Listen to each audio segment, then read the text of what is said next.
yourself. Okay. Hi, my name is Tom Friedman. I'm 70 years old and I'm speaking to you from Ventura, California. I'm a native of New York. Now, Tom, we've known each other for a little while, but I didn't know you back in your hippie days, and you have a story about Woodstock. Can you tell me that? I do have a story about Woodstock, and I also didn't know me back in those days, but I was living at the time in a small town of Little Meadows, Pennsylvania, which is on a lovely rural town. I was living in a 200-year-old farmhouse with three or four roommates. Yeah, And was that near Woodstock? no, we were probably about 100 miles from Woodstock, but we were right off of Route 17, which was the main route of travel of people coming from, like, say, Detroit and the Midwest to go to Woodstock. They would come across Windsor, Ontario, I believe, uh, and cross the southern tier of New York State on lovely Route 17, all the way across to Woodstock, which was on close to Route 17. Woodstock actually wasn't in Woodstock, and it was in another area of New York State, but we were on the main cross route of And people, and vast numbers of people traveling to Woodstock. what did you see? Well, first of all, I have to say I never made it to Woodstock. So the first part of my story about Woodstock doesn't involve, for example, lovely naked girls rolling in the mud. In fact, my roommates and I agreed that the weather report said it was going to be rainy, it was going to be miserable, there were going to be tons of people there, people freaking out, and um, dope and violence and pollution. Who needs it? So we decided we wouldn't do it. We were too cool for that. So we didn't go to Woodstock. However, one of my roommates, my friend Bruce, had recently opened a head shop in the town of Binghamton, New York, a town of about 85,000 people, right on Route 17, probably halfway from or two-thirds of the way from the Canadian border to Woodstock. And his head shop was conveniently placed across the street from the police station. And he sold, rolling papers and pipes and uh, Peter Max posters and everything psychedelic you can imagine, Dayglow paint and whatever. And Although for young people who might be watching this, marijuana was not legal then, right? well, marijuana is not legal now either, at least not Okay. in the state I'm in, California. But Okay. it was even more not legal then, yeah. Um, and it was a kind of a redneck area. For example, I had just recently moved back from Toronto, where I had gone to college, and where I thought I would be a draft dodger by living in Canada. I went to graduate school in Toronto, and I had Canadian plates on my car. I was called for a draft physical. I failed the draft physical, and that was the end of my impetus to be in Canada, which I didn't particularly like at the time. So Why did you fail the physical? I had a heart murmur. The army surgeon said we'd be happy to have you fix your heart at your expense, and then you could join the army. And I said, let me think about that. Bye. But that was the end of it. I quickly left Canada, and I moved back to Little Meadows, Pennsylvania, which is near the town of Binghamton and Harper College, where I had gotten a bachelor's and a master's degree. So I lived there for about 6 or 7 years, and quickly was invited to join several of my friends from college who had this really lovely pastoral home in this beautiful setting on a 40-acre farm in this colonial farm town.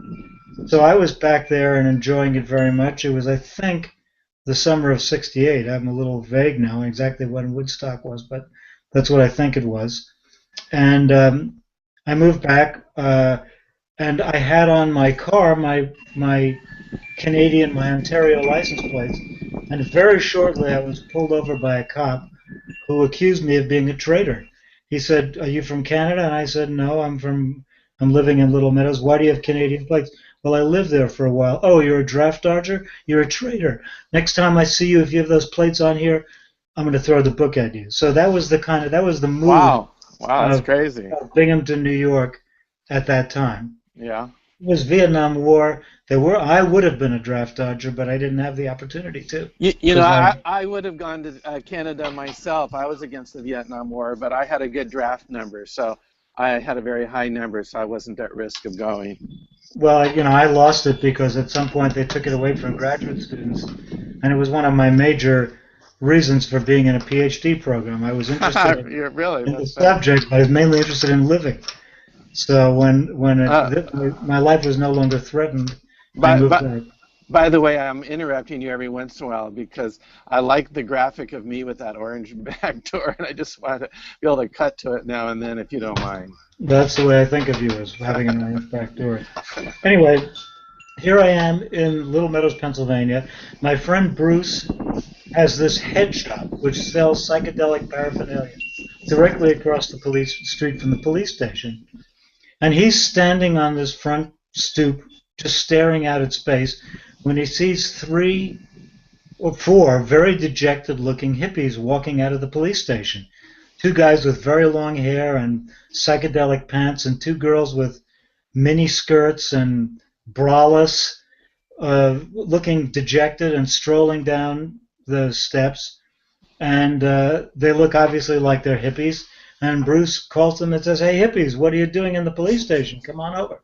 So they were all, Actually, I know from the time we called each other freaks. Hey, freak, what's going on? Or there's some more freaks over there. But something yeah, like that, yeah. yeah, go ahead. So they come over to the police station and they tell Bruce the story that they were going to Woodstock, and they got stopped by the police for some reason or other. I think he had an expired license plate on his car or something like that. So they impounded the car or prevented them from going any further, and they were kind of stranded in Woodstock for the weekend, and they were very dejected. They had really wanted to go to Woodstock, and when Bruce asked them more about it, they said, well, the two guys were about to go to federal prison for a couple of years for dope dealing, and they were trying to raise some money at Woodstock by selling drugs. They had taken suitcases full of drugs with them, or attaché cases full of drugs, and they were going to sell drugs at Woodstock to raise money to pay for their PX privileges in jail for a few years. And the Well, two girls who were, well, what drug? I want to hear about the girls, but what drugs were they selling? well, I think they had rhinoceros tranquilizers, which they may have, and they had acid, rhino tranks, maybe some hash, maybe some grass. I can't remember if it was grass, but it was mostly pills of various sorts. Maybe speed, diet pills, dexedrine, methadrine, whatever drene they were making in those days. Yeah. There were a lot of dreams going around. Anyway, and so the two guys opened up these, right in the head shop, they opened up these two attaché cases bursting with drugs. And they just walked out of the police station with this stuff. And the two girls who were really hotties, that wasn't a term they used at that time, but these girls were very sexy, and they were obviously dressed kind of like you might say, dressed like whores. And you might ask why. It's because they were whores. They were prostitutes. They were two young prostitutes who were going to turn as many tricks as they could for their guys to help raise even more money. At Woodstock, huh? At Woodstock. This was going to happen at Woodstock, which kind of is not really what one imagined Woodstock to be, because you thought everything was free. You'd give it away for free there, whatever it was. But these people were planning to make some big bucks on it. And they were disappointed. They were thwarted in their attempt to do this. So Bruce said, why don't you just come to our farm and, hang out for the weekend, and, then you can catch a bus back to Detroit on Sunday, whatever. And they said, fine. And why don't you invite all your friends, we'll just give away this dope, and we'll have a big party. Bruce said that's cool. So these four kind of disreputable characters come to the house, and they really were dangerous looking guys. I can't remember whether they were armed or not. And one wonders how they even got out of the police station with all the drugs and everything else, but they did. So they come to the house, which has room for them, and Bruce invites all our friends to come to a party on Saturday night. And I was very uptight about this. I was kind of a paranoid person then, as opposed to now, where everything is very cool and it's all good. That's my attitude. Nice. Not. So I didn't like the idea, but that's what was going to happen. And meanwhile, the guys were single. My roommates were going off with these girls every once in a while to have a quick bath, either in the hayloft or in the bedroom or wherever it was. And these guys were putting out the drugs on the tables, and people started coming into the town in droves from the local college, Harper College, Binghamton, New York, 1968, whatever. So why was I paranoid? Among other things, in Binghamton or in New York State, directly across the border, possession of drugs was some kind of a misdemeanor or a violation. They actually had relaxed the rules on it, so it was not ultra serious if you got busted. Whereas in Pennsylvania, it was a major felony to even be caught with one joint. You'd go to jail for 20 years. They were not going to let any of these kids get away with smoking dope at that time. It was obviously the unchristian thing to do, and it had to be stopped.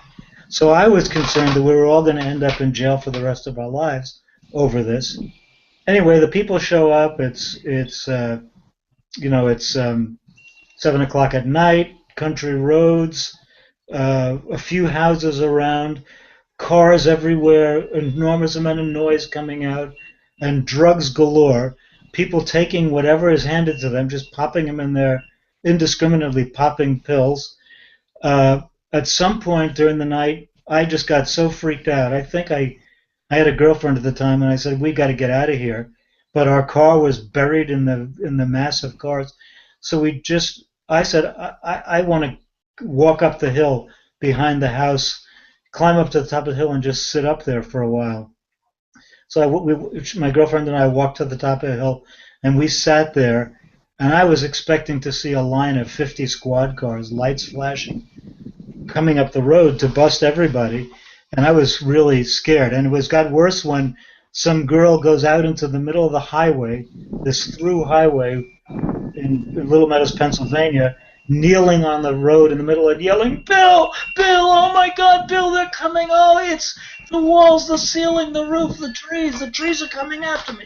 I mean, people started freaking out from bad trips. I mean, it was almost ludicrous. It was like a stereotype of what you'd expect from a bad trip, and it was all happening. Lots and lots of people freaking out, lots of noise.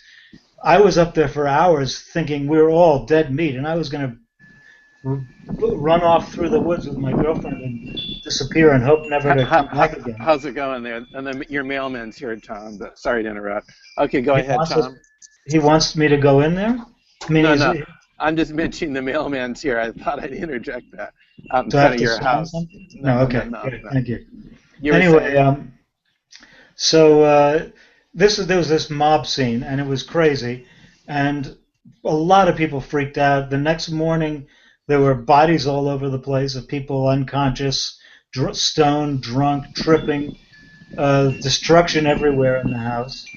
I had missed part of it by falling asleep up on the hill, so I was just covered with flea bites or something like that, or mosquito bites, but otherwise survived.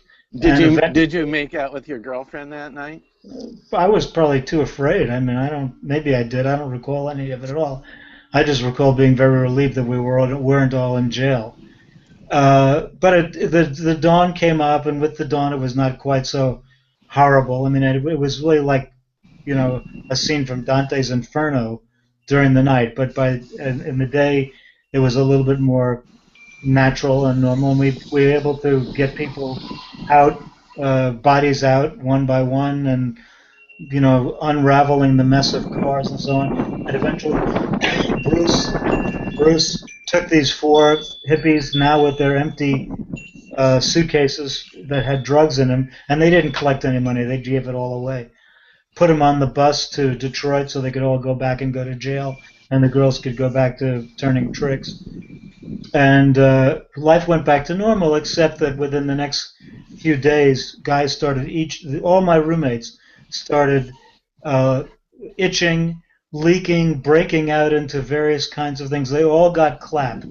All three of my roommates got Oh, clap from these girls who were infected, and maybe syphilis. I mean, they were just really suffering. And of course, I felt so smug because I had been pure to my own girlfriend and had not partaken of. It was out of fear that I hadn't partaken of any of that, but I didn't. So that kind of loose attitude from the 1960s. Young people today don't do that. You've got to be very careful. You can get freaked out. You can get drugs. Drugs are bad, and sex is bad, and that's one of the things that I definitely learned. That was the message of Woodstock. And I guess that's basically all I have to say. Though I'll answer questions if you'd like. well, it's an excellent story, Tom. Uh, well, one question was, did the prostitutes charge when they were hanging at your house, or did No, it they? was all they gave it away all for free, Okay. and they spread. Let's just say they spread the joy to my roommates, and then my roommates probably spread it to their occasional girlfriends, and they spread it beyond that. So the Well, joy well, managed to grow. in back in '68, so did people use condoms? I think condoms were certainly available, of course, but I think people felt that it was much more pleasurable to use the rhythm method and to pull out safely. And that's why we all had girlfriends who got pregnant at one time or another, because that Okay. didn't work. But I mean, I don't think that was a they were widely used. I mean, I don't think I did, much to my dismay at the time. But they were Well, definitely it was part of the technology for sure. well, that was a fun late '60s story. Thanks a lot, Tom. Any last words to the folks out in TV land? I would say that this is. I feel very sorry for the young people who are coming up today, entering their time of sexual maturity, because it's such a dangerous time to do anything with regard to sex. Much more dangerous than a little um, gonorrhea or syphilis, which are curable. So I'm glad it's not my time to be young and tremendously active. And I would say that the best way to have sex is on the internet. Okay, Tom. Well, good talking with you. And can you click the stop recording button? Okay, signing off from Okay. Woodstock 50 years ago. Oh, sorry. I'm trying to click the screen. Oh, There we go. you thought it was